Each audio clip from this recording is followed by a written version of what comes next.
Қайырлы күн достар, сіздермен Аяжан, менің каналыма қош келдіңіздер. Бүгін сіздермен нан палау жасайтын боламыз. Алдымен керекті заттарымызды әзірлеп аламыз. Етті орташа көлемде турап аламыз.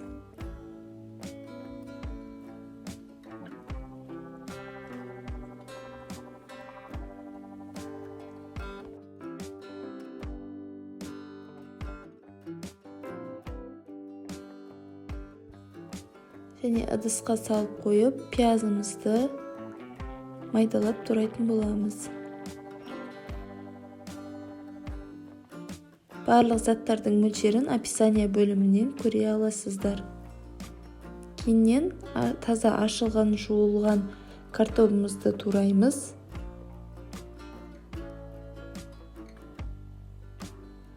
Егер де үйде наныңыз қатып қалып, немесе жапқан жағдайда сәл күйіңкіреп қалса, ол нанды тастамай осылай тағамға пайдалануға болады. Міндетті түрде жасап көріңіздер. Өте дәмді шығады. Картопымызды турап болған соң, осылайша қатқан нанымызды турайтын боламыз.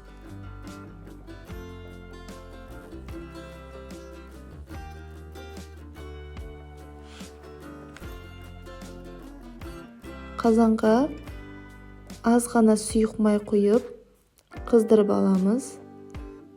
Пиязымызды, етімізді салып, баяу отта бетін жауып қуыратын боламыз.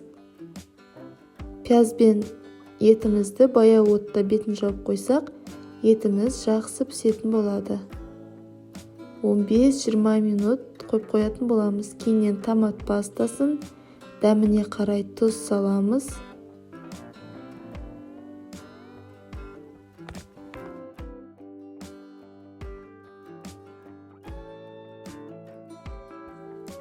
Картопымызды салып, тағы да бір 10-15 минутқа бетін жауып баяу отта қойып қоямыз.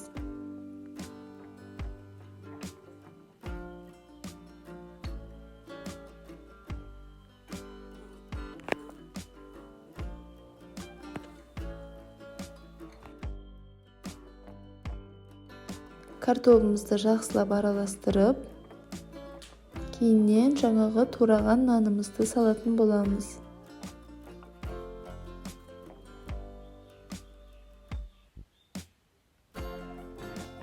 Наннан кейін жақсылап араластырып, қазанымыздың бетін жауып, тағы бір 5-10 минутқа қойып қоятын боламыз.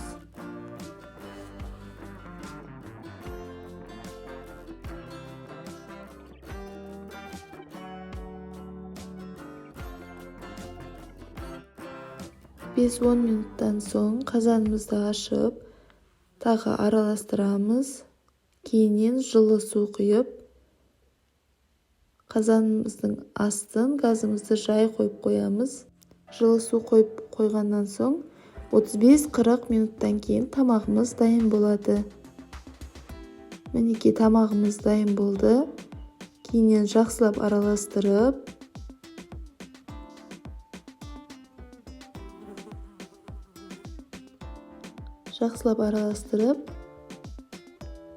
тарелкаға салып, ұсына беруге болады.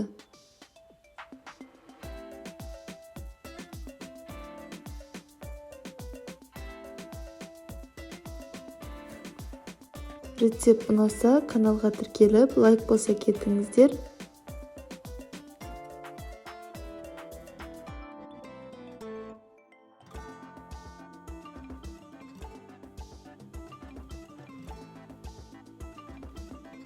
Енді міне тарелкамызға пияз, көк пияз, укропты салып ұсынуымызға болады. Өте дәмді шықты. Міндетті түрде жасап көріңіздер. Ас болсын баршаңызға.